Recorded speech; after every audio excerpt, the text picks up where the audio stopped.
Friends, welcome to my channel Shri Coaching Classes. We are going to add more videos for further lessons. If you like my teaching, don't forget to subscribe to get notification of those videos.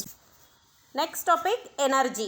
तो why does it happen में देखिए आप कई सारे instances दिए हुए यहाँ पे. If a pot having a plant is kept in the dark the plant languishes. If a pot, अगर ये कोई पॉट जो है जिसमें हमें प्लांट लगाया हुआ है, प्लांट का पॉट वो डार्क में रख देंगे तो प्लांट लैंग्विश हो जाता है. ठीक है, क्यों होता है? Why does it happen? ऐसा क्यों होता है? क्योंकि डार्क में रखेंगे तो क्या होगा? It will not get the sunlight, है ना, उसे सनलाइट नहीं मिलेगा and it fails to prepare the food. वो फूड नहीं प्रिपेयर कर पाएगा और फूड नहीं प्रिपेयर कर पाएगा तो वो लैंग्वेज तो होगा ही, है ना. देन सेकेंड देखो, on increasing the volume of music system और the TV beyond the limit the vessel in the house starts vibrating. अगर हम म्यूजिक सिस्टम का बहुत ज़ोर से आवाज़ करते हैं, ठीक है, बियॉन्ड लिमिट, बहुत ज़्यादा लिमिट के बाहर आवाज़ करते हैं बहुत ज़्यादा, तो क्या होगा? जो साउंड एनर्जी है उसे प्रोपोगेट होने के लिए मीडियम की आवश्यकता होती है. So it will travel through the medium, है ना, and this sound energy, this vibrating energy of the sound get transfer to the vessels. वो बर्तन को मिलेंगी वो, और इसलिए हमारे घर के बर्तन वाइब्रेट होंगे अगर बहुत ज़्यादा लिमिट के बाहर आप साउंड करेंगे तो. ठीक है.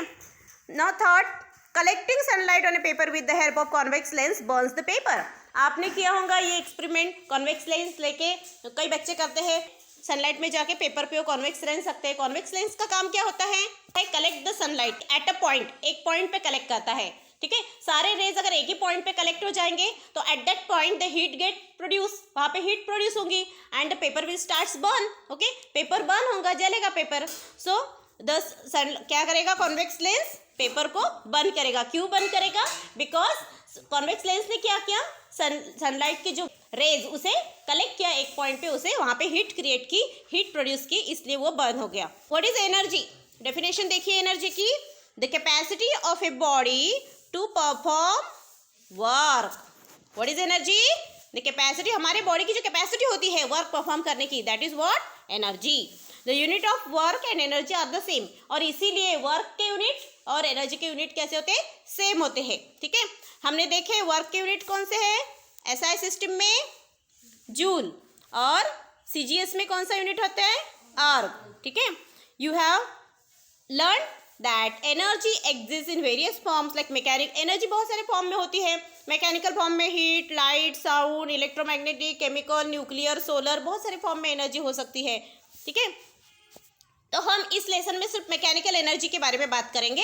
ठीक है, mechanical energies are of two types, potential energy and kinetic energy. So first of all we will see the kinetic energy. What will happen in the following cases. नीचे दिए गए कुछ केसेस है, उसमें क्या होता है बताए. पहले केस में देखिए आप, a fast cricket ball strikes the stump. क्या होगा अगर एक फास्ट बॉलर ने बॉल हिट किया है, ठीक है, वो जाके स्टंप पे लग गया तो क्या होगा? The stump will get displace. Stump गिर जाएंगे. कैसे गिरे? बॉलर ने जिस ताकत से बॉल मारा था, ठीक है, वो जो बॉल की जो एनर्जी है वो किसे ट्रांसफर हो गई? स्टंप को, है ना. स्टंप को लगा तो स्टंप को ट्रांसफर होगी, जिसको लगा उसी को ट्रांसफर होगी, तो इसलिए स्टंप को ट्रांसफर हुई, इसलिए स्टंप डिस्प्लेस हो गए.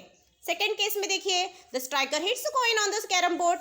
स्ट्राइकर मारते हैं ना, अपनी एनर्जी देते हैं, है ना, उंगली से हम स्ट्राइकर को हिट करते हैं, वो बाकी कॉइन को हिट करता है कैरम बोर्ड के, तो वो क्या करता है? एनर्जी ट्रांसफर करता है. हमारी ही मस्कुलर एनर्जी हो जो हमने स्ट्राइकर को दी थी, स्ट्राइकर ने वही एनर्जी किसको ट्रांसफर की?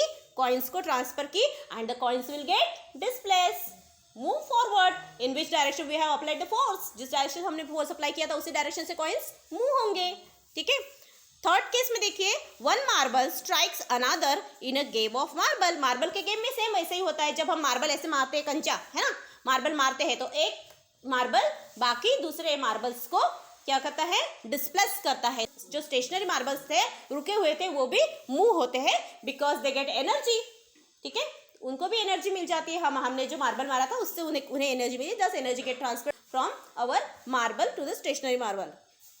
फ्रॉम द अबव एग्जाम्पल्स, हमने देखा पूरे एग्जाम्पल्स में, that when a moving object strike a stationary object. जब मूविंग ऑब्जेक्ट एक रुके हुए स्टेशनरी ऑब्जेक्ट को स्ट्राइक होता है तो क्या होता है? वो स्टेशनरी ऑब्जेक्ट भी मूव होता है. Stationary objects move. Thus the moving object has some energy. इसका मतलब मूविंग ऑब्जेक्ट में क्या थी? एनर्जी थी. Part or all of which it shares with the stationary object, है ना. तो उसने उसमें की कुछ एनर्जी क्या की, शेयर की, उनको स्टेशनरी ऑब्जेक्ट्स को ट्रांसफर की। The energy which an object has, object में जो एनर्जी थी, बिकॉज ऑफ इट्स मोशन, उसके मोशन की वजह से उसमें जो एनर्जी थी, ठीक है, इज कॉल्ड काइनेटिक एनर्जी, उसको बोलते हैं kinetic energy. Now the work done by the force to displace a stationary object through a distance is the kinetic energy gained by the object। मतलब जितनी काइनेटिक एनर्जी होगी उतना ही work done होगा, उतना ही displace होगा, मतलब उतना ही वर्क डन होगा। इसलिए kinetic energy and work done both are equal, दोनों इक्वल होते हैं, इसलिए दिया है kinetic energy is equal to work done on object. Kinetic energy is denoted by KE and work done मतलब क्या, फोर्स इनटू डिस्प्लेसमेंट, इसलिए K is equal to Fs। यहाँ पे फॉर्मूला है K is equal to Fs। Expression for kinetic energy, kinetic energy के हम expression देखते हैं। अब सपोज स्टेशनरी ऑब्जेक्ट, एक स्टेशनरी ऑब्जेक्ट है, मास m, उसका मास कितना है m, है ना, उसका वजन है m, moves because of applied force, हमने उस पर फोर्स अप्लाई किया इसलिए वो मूव हुआ, वो हिला, है ना। Let u be its initial velocity, initial velocity कितनी लेते हैं हम, u, और क्योंकि वो रेस्ट में है तो u कितना होगा, 0, रुका हुआ है तो वेलोसिटी कितनी होंगी उसकी, 0। Let the applied force F, force कितना लिया हमने, F, this generates an acceleration in the object, इसकी वजह से उसमें जो एक्सेलरेशन क्रिएट हुआ आफ्टर टाइम t, टाइम लिया है t, the velocity of the object becomes v, उसकी फाइनल वेलोसिटी कितनी हुई, v, final velocity v, and the displaces during this time, displacement कितना हुआ, s, the work done on the object, तो उस पर वर्क डन कितना होता है, what is work done, force into displacement. So यही फॉर्मूला लेंगे हम काइनेटिक एनर्जी के डेरिवेशन के लिए, according to Newton second law of motion. What Newton का सेकेंड लॉ क्या बोलता है, force is equal to mass into acceleration, या फिजिकल टू ma, हमने सेकेंड लॉ पढ़ा ना, या फिजिकल to ma, force is equal to mass into acceleration. Similarly using Newton second equation of motion, दूसरा इक्वेशन भी यहाँ पे यूज कर रहे हैं हम, ठीक है, और उसमें हमने u की वैल्यू कितनी पुटअप की, 0, इनिशियल वेलोसिटी 0, ठीक है, 0 प्लस हाफ एटी स्क्वायर, 0 हो गई तो s is equal to half a t square ही बचा, ठीक है, s is equal to half a t square. Formula लिया है work is equal to Fs, इस इक्वेशन में w is equal to Fs में w is equal to F की वैल्यू क्या पुटअप करेंगे, F की वैल्यू ma, F की वैल्यू क्या पुटअप की हमने, ma, और s की वैल्यू क्या पुटअप की, half a t square. So w is equal to half m a और t का होल स्क्वायर होगा, ठीक है, क्योंकि देखो a इंटू a का स्क्वायर और t स्क्वायर है ही ऑलरेडी, इसलिए a और t दोनों का होल स्क्वायर होगा, ठीक है। This is our equation third. Now using Newton's first equation of motion, अब हम फर्स्ट इक्वेशन यूज करेंगे। देखिए फर्स्ट इक्वेशन क्या था, v is equal to u plus a t, ये फर्स्ट इक्वेशन था हमारा, और इसमें भी u की वैल्यू कितनी पुटअप करेंगे, 0, तो v इज इक्वल टू क्या हो गया, 80, v इज इक्वल टू क्या हो गया, 80। इसका भी स्क्वायर करेंगे, स्क्वायरिंग बोथ साइड्स, दोनों साइड से स्क्वायर करेंगे, दोनों साइड से स्क्वायर करने के बाद क्या आएगा, v square is equal to 80 square. See equation 3 and 4, equation 4 में v स्क्वायर की वैल्यू क्या निकाली हमने, 80 स्क्वायर, तो वो हम इक्वेशन 3 में पुटअप करेंगे, 80 स्क्वायर की जगह क्या पुटअप करेंगे, 80 स्क्वायर की जगह v स्क्वायर पुटअप करेंगे। तो हमारा इक्वेशन कैसे बन गया, w is equal to half mv square, हमने क्या किया, 80 स्क्वायर की जगह v स्क्वायर रख दिया है यहाँ पे, इसीलिए हमारा इक्वेशन बन गया w is equal to half mv square. The kinetic energy gained by an object is the amount of work done, तो मतलब जितनी काइनेटिक एनर्जी हुई, अब हाफ mv स्क्वायर मतलब क्या है, काइनेटिक एनर्जी, ठीक है, तो मतलब काइनेटिक एनर्जी मतलब क्या, work done, and work done मतलब हाफ mv स्क्वायर, इसलिए काइनेटिक एनर्जी की वैल्यू कितनी निकली है, काइनेटिक एनर्जी की वैल्यू कितनी निकली है यहाँ पे, हाफ mv स्क्वायर। तो ये इक्वेशन बन गया काइनेटिक एनर्जी का। अब इसके ऊपर कुछ एग्जांपल्स दिए हुए हैं, हम सॉल्व करेंगे। A stone having a mass of 250 gram is falling from A height, एक जो स्टोन है वो 250 ग्राम का है, उसका मास दिया हुआ है, ऊपर से हाइट से है, गिर रहा है, ठीक है। How much kinetic energy does it have at the moment when its velocity 2 metre per second, जब उसकी वेलोसिटी 2 मीटर पर सेकेंड होंगी तो उसकी काइनेटिक एनर्जी कितनी होंगी, ठीक है, ये पूछा है। तो काइनेटिक एनर्जी का फॉर्मूला हम यहाँ इस्तेमाल करेंगे। काइनेटिक एनर्जी का फॉर्मूला कौन सा है, kinetic energy is equal to half mv square, ये फॉर्मूला यहाँ पे रखेंगे, ठीक है, रखा है हमने, kinetic energy is equal to half mv square. अब हमें वैल्यूज कौन सी दी है, सबसे पहले हमें मास दिया है, लेकिन मास हमें ग्राम में दिया हुआ है, तो पहले हम उसे किस में कन्वर्ट करेंगे, किलोग्राम में कन्वर्ट करेंगे। किलोग्राम में कन्वर्ट करने के लिए हम क्या करेंगे, उसको 1000 से डिवाइड करेंगे, 1000 से डिवाइड, ठीक है। कितना मिल जाएगा, 0.25 kg, ठीक है। तो हम अब ये मास की वैल्यू इक्वेशन में रख सकते हैं, 0.25 kg। और अब क्या दिया हुआ है, 2 हमारा क्या है, वेलोसिटी। 2 क्या दिए, उसकी वेलोसिटी। वेलोसिटी का स्क्वायर मतलब 2 का स्क्वायर, ठीक है। तो आंसर क्या मिला, 0.5 जूल, क्योंकि काइनेटिक एनर्जी और वर्क डन का यूनिट सेम होता है, दैट इज जूल। सारा हमने एमकेएस में लिया है, एसआई सिस्टम में लिया है, तो ये भी एसआई यूनिट ही यूज करेंगे, जूल भी, ठीक है। The mass of a moving body is double, how many times will the kinetic energy increases. अगर मास डबल होगा तो कितने टाइम्स उसकी काइनेटिक एनर्जी बढ़ेंगी, वो बढ़ रहे। अगर ये डबल होगा तो वो भी डबल ही होगा, है ना। नेक्स्ट देखिए, पोटेंशियल एनर्जी। सब एग्जांपल्स आर गिवन। फर्स्ट देखते हैं हम, arrow is release from a stretch bow. दूसरा एग्जांपल देखते हैं, water kept at a height flows through a pipe into the tap at below, okay. Third example है, a compressed spring is release, ठीक है। Which words describe the state of object in the above example? ये तीनों example में object की कौन सी state बताई है, कौन से वर्ड्स बताते हैं, स्टेट रिप्रेजेंट करते हैं। जैसे यहाँ पे स्ट्रेच वर्ड मतलब ऐसा तान के रखा हुआ है, खींच के रखा हुआ है, स्ट्रेच मतलब। तो हमें स्टेट समझ में आ रही ना, कि बो की स्टेट कैसे ऐसी खींची हुई है, स्ट्रेट है बिल्कुल, हम खींचा हुआ है। स्ट्रेच वर्ड से हमें समझ में आ रहा है, कौन से वर्ड से, स्ट्रेच वर्ड से। बाद में सेकेंड इसमें देखिए आप, सेकेंड इसमें कौन से वर्ड से समझ में आ रहा है, उसकी पोजिशन फ्लो हो रहा है, मतलब उसकी पोजीशन की समझ में आ रहा है कि वाटर फ्लो हो रहा है, तो हमें वाटर की पोजीशन समझ में आ रही है, ठीक है, कि वाटर कौन से पोजीशन में है। थर्ड केस में कौन से वर्ड से समझ में आ रहा है, कंप्रेस्ड वर्ड से हमें समझ में आ रहा है कि स्प्रिंग की क्या पोजीशन है। तो इस पोजीशन के ऊपर डिपेंड करता है कि उसमें कौन सी एनर्जी है, उसकी क्या मूवमेंट होगी, इसका रिजल्ट जो है इन पोजीशंस पे डिपेंड करते हैं। तो ये सारे वर्ड्स हमें क्या बताते हैं, position, state of the object बताते हैं, ऑब्जेक्ट की कौन सी स्टेट है, क्या पोजीशन है, ये बताते हैं, ठीक है। Arrow is release from the stretch बो। अगर हम एरो स्ट्रेच बो से रिलीज करेंगे तो क्या होगा, बोलते where did the energy required to cause the motion of the object come from. इसमें मोशन होने के लिए यहाँ इसमें एनर्जी कहाँ से आई, ठीक है। इन सारे ऑब्जेक्ट में मोशन के लिए एनर्जी कहाँ से आई, हमने ऐसे पकड़ के रखा है बो, ठीक है।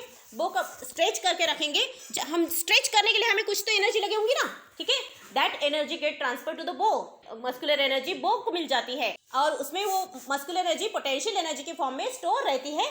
और जब उसे छोड़ देते हैं, when the bow get release, that potential energy get transfer into the kinetic energy, तो वो काइनेटिक एनर्जी में ट्रांसफर हो जाती है, मतलब द बो मूव्स फॉरवर्ड। समझ में आया, है ना। जब हम बाण ऐसे पकड़ के रखते हैं तो उसमें हम उसे एनर्जी दे रहे हैं, उसमें जो एनर्जी स्टोर है that is because of its position. अगर हम बो में नहीं पकड़ते हैं, ठीक है, हम सादा ही ऐसा पकड़ते, हाथ से फेंकेंगे तो इतने दूर जाएगा क्या, नहीं, उस पोजीशन में पकड़ा है हमने, तो उसे जो एनर्जी मिली है that is because of its position. तो पोजीशन की वजह से जो उसे एनर्जी मिलती है, that energy is called as potential energy, ठीक है। सेकेंड केस में जो हमने देखा है कि वाटर फ्लो हो रहा है, when kept at a height flows through a pipe into the tap below. तो ऊपर के हाइट तक जो पानी रुका हुआ है, पानी जब रुका हुआ होता है तो उसमें कौन सी एनर्जी होती है, पोटेंशियल एनर्जी। लेकिन जब वाटर फ्लो होता है, so that potential energy get transfer into kinetic energy. वो पोटेंशियल एनर्जी किसमें कन्वर्ट हो जाती है, काइनेटिक एनर्जी में कन्वर्ट हो जाती है, ठीक है। थर्ड केस में देखिए, अ कंप्रेस्ड स्प्रिंग इज रिलीज। क्या होगा जब कंप्रेस्ड स्प्रिंग रिलीज करेंगे, स्प्रिंग पता है आपको, स्प्रिंग, ठीक है। स्प्रिंग को ऐसे दबा के रखो, कंप्रेस करके रखो, फिर छोड़ दो, वो छोड़ देंगे के बाद वो रिलैक्स हो जाएगा। जब कंप्रेस करते हैं तो उसको कुछ एनर्जी मिलती है ना। हम दे रहे हो, कौन दे रहे हैं एनर्जी, हम कंप्रेस करें तो हमें एनर्जी दे रहे हैं उसको। तो जैसे ही छोड़ेंगे वो अपने ओरिजिनल पोजीशन में आ जाएगा। तो कंप्रेस पोजीशन में उसने वो पोटेंशियल फॉर्म में स्टोर करके रखी थी, और जैसे ही हमने उसको रिलीज किया, the energy get convert into kinetic energy and movement we will see. और उसकी मूवमेंट हमें दिखाई दी, तो वो मूवमेंट के लिए जो एनर्जी कहाँ से आई, हमने दी उसे, जी उसने स्टोर करके रखा पोटेंशियल फॉर्म में, और बाद में potential energy get convert into kinetic energy. If the object we are not both in दो स्टेट्स, अगर हम उस स्टेट में ऑब्जेक्ट को नहीं पकड़ते थे, उड़ते हैं मुंह होते थे क्या, no, okay. The energy stored in an object because of its specific state और पोजीशन, तो उसके पोजीशन की वजह से स्पेसिफिक स्टेट की वजह से जो उसमें एनर्जी थी, स्टोर्ड एनर्जी बोल रही हूँ, I said stored energy, okay. और एनर्जी जो स्टोर्ड थी, that energy is called potential energy. कुछ और एग्जाम्पल्स दिए हैं यहाँ पे, सब examples are given. Hold a chalk at a height 5 centimetre from the floor and just release it. मैंने ऐसे 5 सेंटीमीटर का डिस्टेंस कितना होता है समझ में आता है तुमको? 5 सेंटीमीटर, इतना सा बिल्कुल, ठीक है। इतनी से 5 सेंटीमीटर हाइट से फेंको, नीचे से ही नीचे, मतलब नीचे से ही नीचे फेंको, ठीक है। और बाद में क्या हो जाओ, बोलते आप खड़े हो जाओ, ठीक है। नाउ स्टैंड अप, स्ट्रेट खड़े रहो। और अब ज़्यादा हाइट से, बहुत ज़्यादा हाइट से, आपसे ज़्यादा हाइट से उसे फेंको। कम हाइट से फेंको, बाद में ज़्यादा हाइट से फेंको। Is there a difference in the results of the two activities? दोनों एक्टिविटीज में डिफरेंस है क्या? If so why? अगर है तो क्यों है, ठीक है। दोनों एक्टिविटीज में डिफरेंस है क्या? और है तो किसका है? हाइट का डिफरेंस है। और क्योंकि हाइट का डिफरेंस है, आज ज़्यादा हाइट से उठाया था, उसमें एनर्जी ज़्यादा स्टोर होगी और नीचे वाले में कम स्टोर होगी। Energy possessed by the chalk is more. किसमें? फर्स्ट केस में कि सेकंड केस में? किसमें ज़्यादा होंगी energy? In the second case, क्योंकि ज़्यादा हाइट से फेंका है हमने, तो ज़्यादा पोटेंशियल एनर्जी उसमें स्टोर्ड होगी। जैसे हमने बॉल देखा था, थोड़ा कम हाइट से फेंको, ज़्यादा हाइट से फेंको। ज़्यादा हाइट से फेंकने वाले बॉल को आपको कैच करने में थोड़ा दिक्कत जाएगी, लेकिन कम हाइट से फेंके हुए बॉल को आप इजीली कैच कर पाओगे। From this we can conclude that the potential energy is related to height. इससे हमें पता चलता है कि पोटेंशियल एनर्जी किससे रिलेटेड है? हाइट से रिलेटेड है। Now we will see the expression for the potential energy. To carry out an object of mass m, to carry an object of mass m to a height h, ठीक है। एक object को हमने उठाया, कितना मास था उसका, वजन कितना था? m, उसकी height h, above the earth surface, ऊपर उठाया अर्थ से। A force equal to mg, उस पर कितना फोर्स एक्ट होगा? mg has to be use against the direction of the gravitational force. mg force act करते हैं हम, ग्रेविटेशनल फोर्स के अगेंस्ट में काम कर रहे हैं ना हमें। अर्थ से कोई भी चीज़ ऊपर उठाना मतलब कुछ तो हमें एनर्जी लगेगी ना, एनर्जी लगेगी। क्यों लगेगी एनर्जी? क्योंकि हम ग्रेविटेशनल फोर्स के अगेंस्ट में काम कर रहे हैं, इसलिए हमें एनर्जी लगती है। The amount of work done can be calculated as follows. Work is equal to force into displacement, ये हमने लिखा है। Work denoted by W, okay. Force, what is force? Mass into acceleration, that is g is acceleration due to gravity. G is what? Acceleration ही है, g भी acceleration है, but this acceleration is due to gravity, that's why we denote it by letter small g, और इसीलिए इसको लिखते हैं force is equal to mg। displacement मतलब height, कितना displacement हो? height इतना, इसलिए हम इसे h लेते हैं, ठीक है। so our expression for work done is what? Work done is equal to mgh. The amount of potential energy stored in the object because of its displacement, उसके डिस्प्लेसमेंट की वजह से उसमें जो एनर्जी स्टोर्ड है, दैट इज पोटेंशियल एनर्जी। इसीलिए potential energy is equal to कितना होगा? mgh। वर्क डन मतलब पोटेंशियल एनर्जी, इसीलिए पोटेंशियल एनर्जी मतलब mgh, ठीक है। Therefore the displacement of height h causes energy equal to mgh to be stored in an object. तो जो डिस्प्लेसमेंट हुआ है दैट इज वो किससे रिलेटेड है? हाइट से रिलेटेड है। आगे देखिए second example. 500 kg water is stored in the overhead tank. 500 kg क्या है? वाटर स्टोर करके रखा है टैंक में ऊपर। 10 मीटर हाइट है बिल्डिंग की। Calculate the amount of potential energy, आपको पोटेंशियल एनर्जी कैलकुलेट करनी है। तो क्या करेंगे आप? पोटेंशियल एनर्जी का फॉर्मूला क्या लिखेंगे? सबसे पहले क्या है पोटेंशियल एनर्जी का formula? Potential energy is equal to mgh, okay. m कितना दिया हुआ है? 10। g कितना लेते हैं हम हमेशा? 9.8 और 500 मास, ठीक है। इधर का उधर लिखा है लेकिन कोई बात नहीं, सबको मल्टीप्लिकेशन तो सेम ही आएगा ना, मल्टीप्लिकेशन तो एक ही आएगा। So potential energy equal to how much? Multiplication का आंसर क्या आया? 49,000 जूल, क्योंकि यूनिट क्या है? एनर्जी का जूल, वर्क का भी जूल, एनर्जी का भी जूल, ठीक है। तो किस तरह से हाइट से रिलेटेड है, इसलिए हम एक एग्जाम्पल देखते हैं, नीचे दिया हुआ है। एक अजय और अतुल, देखो डिफरेंट हाइट पे खड़े हैं, आप डायग्राम में देख रहे होंगे। तो अजय और अतुल जो है डिफरेंट हाइट पे खड़े हैं। अजय और एक अतुल, ये दोनों अलग अलग हाइट पे खड़े हैं। पूछा है Ajay and Atul have been asked to determine the potential energy of a ball. उनको बोला गया है कि वो बॉल की पोटेंशियल एनर्जी निकालो, ठीक है। मास m है, केप्ट ऑन टेबल पे रखा हुआ है। What answer will they get, क्या आंसर मिलेगा? दोनों की पोटेंशियल एनर्जी सेम होंगी क्या? Will they be different, different होंगी क्या फिर? यस, डिफरेंट होगी। क्यों डिफरेंट होगी? Because they are of different height. इसका मतलब पोटेंशियल एनर्जी है वो रिलेटिव है। अतुल अलग आंसर बताएगा और अजय अलग आंसर बताएगा, क्योंकि अजय की हाइट अलग है और अतुल की height as compare to ball अलग है ना, इसलिए दोनों का आंसर डिफरेंट रहेगा। As the potential energy is related to height, both will give the different answers. Okay, transformation of energy. Which are the different forms of energy? Which type of energy is used in each of the following case processes? नीचे कुछ दिए हुए examples दिए हुए, which are the different forms, उसमें कौन से अलग अलग टाइप्स की एनर्जी उसकी है, हमने देखे अलग अलग टाइप की एनर्जी होती है, कौन से टाइप्स होते हैं एनर्जी के। तो एग्जाम्पल में बताइए आप कौन सी एनर्जी यूज हुई है। First example, stretch piece of rubber. हमने रबर को ऐसे स्ट्रेच करके रखा हुआ है, तान के रखा हुआ है, कौन सी एनर्जी होंगी इसमें? Correct, potential energy. दूसरा देखते हैं, fast moving car. Fast moving car में कौन सी एनर्जी होंगी? Kinetic energy. Okay, the whistle of a cooker due to steam. Steam की वजह से वो विसल, कुकर की विसल होती है ना, कुकर सीटी मारता है ना, स्टीम की वजह से मारता है। हाँ, तो कौन सी हीट होंगी उसमें, कौन सी एनर्जी होंगी? हीट एनर्जी, मैंने बता दिया। Okay, heat energy. Fourth case में देखिए, क्रैकर एक्सप्लोड इन दिवाली। दिवाली में जो पटाखे फोड़ते हैं आप, उसमें कौन सी एनर्जी होती है? Yes, chemical energy and heat energy दोनों होती है ना। केमिकल स्टोर्ड होते हैं और जब फूटता है तो ऐसे गर्म उसमें से आग निकलती है ना, तो हीट एनर्जी भी क्रिएट होती है। और fan running on electricity, electric energy of course है ना। Drawing out pieces of iron from garbage using a magnet. Yes, magnetic energy, magnet की वजह से गार्बेज में से आयरन के टुकड़े निकाल रहे हैं, तो magnetic energy definitely. Seventh case में देखिए, breaking of glass window pane because of a loud noise.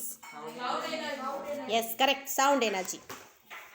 Energy can be transform from one type to another. तो एनर्जी एक टाइप में से दूसरे टाइप में हम कन्वर्ट करते हैं। For example, the exploding fire crackers. Fire cracker जो फोड़ते हैं हम, तो एक फॉर्म से एनर्जी दूसरे फॉर्म में कन्वर्ट होती है ना। जो हम फायर क्रैकर होते हैं उसमें केमिकल भरा हुआ होता है, मतलब वो केमिकल फॉर्म में एनर्जी स्टोर्ड होती है। बाद में जब उसे फोड़ते हैं, that stored chemical energy get convert into light, sound and heat, है ना। जब फटाका फोड़ते हैं ना, तो लाइट क्रिएट होता है, साउंड क्रिएट होता है, साउंड प्रोड्यूस होता है एंड हीट भी, ठीक है। तो इस तरह से जो केमिकल एनर्जी है वो किसमें ट्रांसफर हुई? Light energy, sound energy and heat energy में ट्रांसफर हुई, ठीक है। इसके ऊपर से हम ये कह सकते हैं कि एनर्जी जो होती है वो एक फॉर्म में से दूसरे फॉर्म में कन्वर्ट। हमारे घर में जो इलेक्ट्रिसिटी आती है, कहाँ से आती है इलेक्ट्रिसिटी? थर्मल स्टेशन होते हैं, ठीक है, थर्मल पावर स्टेशन होते हैं। वहाँ पे क्या करते हैं? कोयले से एनर्जी प्रोड्यूस होती है, एनर्जी, और वो एनर्जी, थर्मल एनर्जी जो होती है वो इलेक्ट्रिक एनर्जी में कन्वर्ट की जाती है और फिर इलेक्ट्रिसिटी घर घर में पहुँचाई जाती है, ठीक है। वो हमारे घर में आने के बाद हम अगर फैन लगाते हैं तो वो इलेक्ट्रिक एनर्जी किस में कन्वर्ट होती है? मैकेनिकल एनर्जी में, ठीक है, और हमारा फैन घूमता है ना। इस तरह से एनर्जी क्या की? सिर्फ कन्वर्ट की। कोयले में एनर्जी कहाँ से आई? तुम्हें पता है, कोयले में वो भी एक केमिकल फॉर्म में स्टोर्ड रहती है, ठीक है। उसमें कहाँ से आई? कोयला जो बनता है वो लकड़ी का बनता है, और लकड़ी में एनर्जी कहाँ से आई? प्लांट ने, ठीक है, प्लांट ने ली थी। प्लांट को एनर्जी कहाँ से मिली? सन से, ठीक है। तो एनर्जी क्या हो रही है? बस ट्रांसफर हो रही है, एक फॉर्म में से दूसरे फॉर्म में जस्ट ट्रांसफर हो रही है। किसी ने क्रिएट की क्या एनर्जी? ठीक है, क्रिएट करने वाला कोई नहीं है, सिर्फ सन ही है। सन भी क्रिएट नहीं कर रहा, सन पे भी बहुत सारे रिएक्शंस होते हैं और उसके वही एनर्जी जो ट्रांसफर हीट की रही, बहुत सारी हीट और लाइट प्रोड्यूस होता है, वहाँ पे भी वो हमें ट्रांसफर ही करता है, ठीक है। So nobody is a creator of energy. Energy can only be transfer from one form to another form. अरे ये तो लॉ ही बन गया, this is the law of conservation, है ना, this is the law of conservation. देखिए law of conservation क्या हो गया? Energy can neither be created nor be destroyed, it can be converted from one form into another form. Energy एक form में से दूसरी फॉर्म में कन्वर्ट की जाती है, सिर्फ उसे कोई क्रिएट नहीं कर सकता, कोई डिस्ट्रॉय नहीं कर सकता। दस the total amount of energy in the universe remain same. इसीलिए यूनिवर्स में जितनी एनर्जी है वो सेम रहती है, वो बस एक फॉर्म में से दूसरे फॉर्म में कन्वर्ट होती रहती है। बाकी टोटल एनर्जी यूनिवर्स में कांस्टेंट होती है, ठीक है। Tie the two pendulums to this horizontal thread, horizontal thread से दो पेंडुलम लगाए, टाई किए हुए in such a way that they will not hit each other, इस तरह से बांधे हैं कि वो एक दूसरे को हिट नहीं कर रहे, एक दूसरे को टच नहीं कर रहे हैं, है ना, स्विंगिंग के दौरान। Now swing one of the pendulum and observe, एक पेंडुलम को स्विंग करो, व्हाट डू यू सी, आपको क्या दिखाई देगा, you will see that the speed of oscillation of pendulum slowly decreases, है ना, कि पेंडुलम की स्पीड जो होगी धीरे धीरे कम होगी। The second pendulum which was initially stationary, लेकिन जो सेकेंड पेंडुलम था जो स्टेशनरी था, रुका हुआ था, बिगिन स्विंग, हमने एक पेंडुलम को हिलाया, ठीक है, वो उसकी स्पीड धीरे धीरे कम हो गई, वो हिलने लगा, लेकिन थोड़ी देर बाद वो स्टॉप हो गया, दूसरा स्टार्ट हुआ। Thus one pendulum transfers its energy to the other, ठीक है, बिना टच किए उन्होंने एक दूसरे को एनर्जी ट्रांसफर की। So when they still they have potential energy, क्योंकि वो जो रुके हुए थे तो उनमें पोटेंशियल एनर्जी थी, जो पोटेंशियल एनर्जी बाद में किस में कन्वर्ट हुई, काइनेटिक एनर्जी में कन्वर्ट हुई, and they start to move, okay.